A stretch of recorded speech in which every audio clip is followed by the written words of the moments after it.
A few years ago, my car got stolen, and before it got stolen, I literally had a dream about my car getting stolen.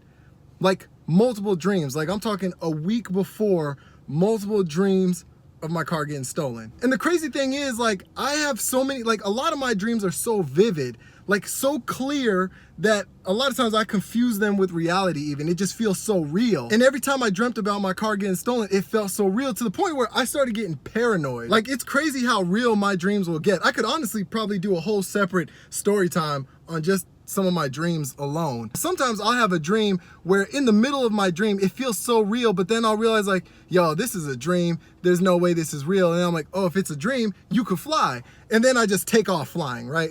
But anyway, the time my car got stolen, this remains like one of the craziest things I've ever experienced. But like I said, a week before, I kept having these dreams of something happening to my car, right? Getting stolen, broken into, whatever. But now the night before my car got stolen, I had this crazy dream where I saw the person breaking into my car and stealing it, and it felt so real. I was watching them do it, and I was just getting this crazy bad vibe from them. So that day, I was kicking it with my good friend Lolly, and we were hanging out. We went to go get ice cream, and we're sitting in the ice cream shop, and I kept turning around and looking out the glass windows, and I kept doing it throughout the whole time. We're just sitting there talking. And so eventually she called me out on it. She's like, why do you keep looking out the window? And I was like, you know, I have this feeling that something's happening to my car. And she was like, why are you being paranoid? There's nothing, your car's fine. Look at it, it's right there. But I told her, I was like, you know, I had this dream that my car got stolen, and I don't know, it just made me paranoid. And she was like, quit being paranoid. And we continued to laugh and joke, right? So that night when I get home, I got a call from my older brother that my mom had gone into the hospital for something. So I was living with my younger brother, Mark, at the time. We were like, okay, we're gonna go visit mom in the hospital. And I normally always drive. I'm always the driver. I love driving. Anyway, for whatever reason, that night we decided to take my brother's car. So for us to take his car, he parked in a different side of the parking lot. And so we didn't go the normal route. So anyway, we go visit my mom, everything's fine. We come back home later that night, and we never go the normal route through the parking lot where I would see my car. So I didn't see anything. I slept, wake up the next morning, look in the parking lot, my car is gone. So I trip out a little bit. I'm like, there's no way that my car is actually gone. So I checked all through the parking lot. I was like, yo, my car really got stolen. So I was freaking out. First thing I did was I called Lolly, like, yo, my car actually got stolen. She was like, what? No way. She thought I was playing, and I was like, yo, you playing? Did you take my car? Like, I was tripping a little bit. My car actually got stolen, and I think it was a good thing that for whatever reason, I had my younger brother drive us to the hospital. Because my car, once the police finally found it, like 2 weeks later, right, they tow it to my apartment complex. I go through the car, and hidden under the driver's seat is this black backpack with, inside of it are like, it was like 2 loaded pistols, knives, like coiled up copper wire, chloroform, like a Ziploc bag of some USB drives. I don't know what was on these USB drives, but basically what that tells me is whoever stole my car was clearly about this life, like whatever it was, right?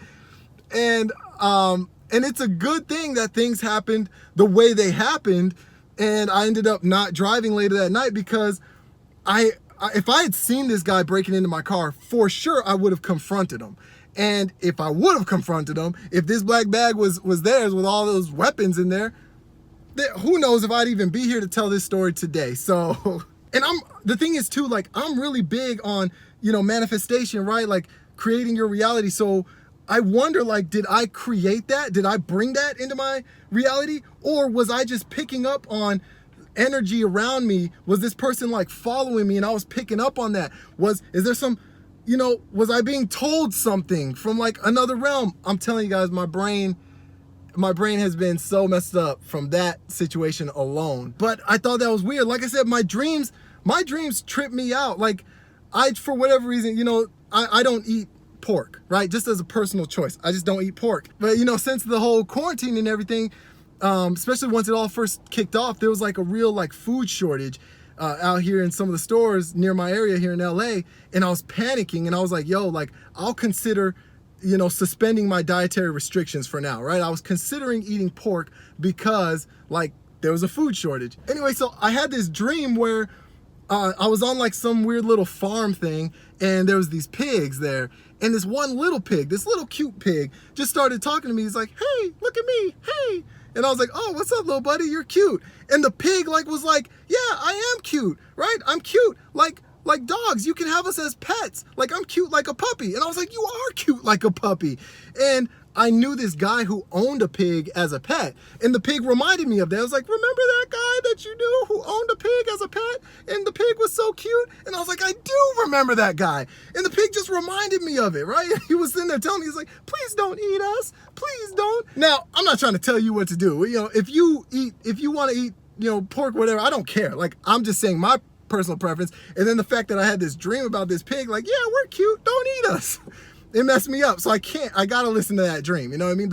The pig asked me, the cute little pig politely asked me not to, so. But anyway, my dreams, they're that vivid, and with the situation with my car, that's not the first time that I've had a dream like predicting something. Like I said, I'll probably save that for another story time, but I don't know, like, I'm not sure if I created that situation, if I brought that into my reality by being so paranoid about it, or if maybe I was picking up on some energy I can't see. I don't know. I don't know. But, moral of the story, if you got a feeling about something, just pay a little more attention to it. I don't know whether it comes from a dream or just a gut feeling. If you got a feeling about something, pay a little more attention to it.